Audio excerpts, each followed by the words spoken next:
Yes.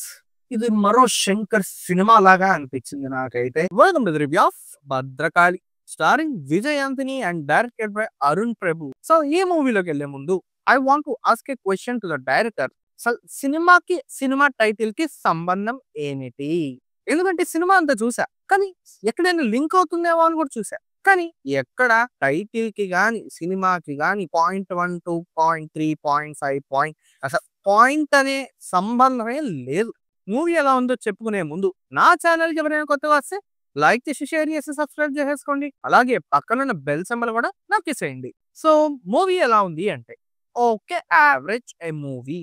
అంటే basically ఈ movie కొంతమందికి ఎక్కుతుంది. కొంతమందికి ఎక్కదు. మన సిస్టమ్‌లో జరిగే తప్పులన్నిటిని పాయింట్ ఔట్ చేస్తూ మరో 'శంకర్' సినిమా లాగా తీసుకొచ్చారు. ఇది ఒక రకంగా స్మాల్ స్కేల్ 'శంకర్' మూవీ అని చెప్తాను నేనైతే. ఈ మూవీ కథ విషయానికొస్తే మన హీరో గవర్నమెంట్‌కి, జనాలకి మధ్యలో మీడియేటర్. సో జనాలకి ఏ ఆపదొచ్చినా గవర్నమెంట్‌తో మీడియేట్ చేసి ఆ పని కంప్లీట్ చేసి ఆ పనికి కొంత అమౌంట్ అయితే తీసుకుంటాడు.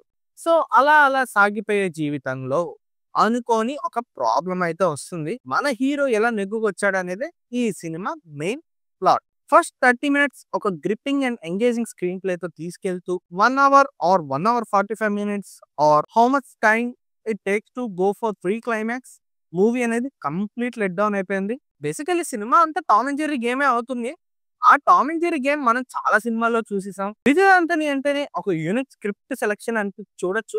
అరే! ఆయన గవర్నమెంట్‌కి, జనాలకి మీడియేటర్‌గా ఉన్నారు. ఓకే. గవర్నమెంట్‌కి ఇంత స్కామ్ జరుగుతున్నా, గవర్నమెంట్ మన పక్కనే ఉండి గొయ్యి తీస్తున్నాడా అని ఏ సీన్‌లోనా అనిపించదా?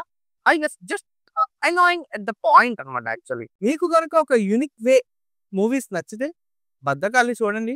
లేకపోతే నా సజెషన్ అయితే just wait for the OTT. Music is one of the plus thing అని చెప్తాను. పాటలు స్కిప్ చేయండి. బట్ బ్యాక్‌గ్రౌండ్ మ్యూజిక్ అనేవి చాలా బాగుంది. తెలుగులో మార్కెటింగ్ అయితే అసలు ఈ మూవీస్‌కి ఎక్కువ జరగవు. అసలు ఆ మార్కెటింగ్ ఎందుకు జరగదో అర్థం కాదు. బట్ మార్కెటింగ్ చేస్తే ఈ మూవీస్ కూడా ఒక మినిమల్ తెలుగు హీరోకొచ్చే కలెక్షన్స్ వస్తాయని నా అభిప్రాయం. సో మరి ఈ movie reviews and updates. So మళ్ళీ మీ ముందుకు వస్తాను. బాయ్.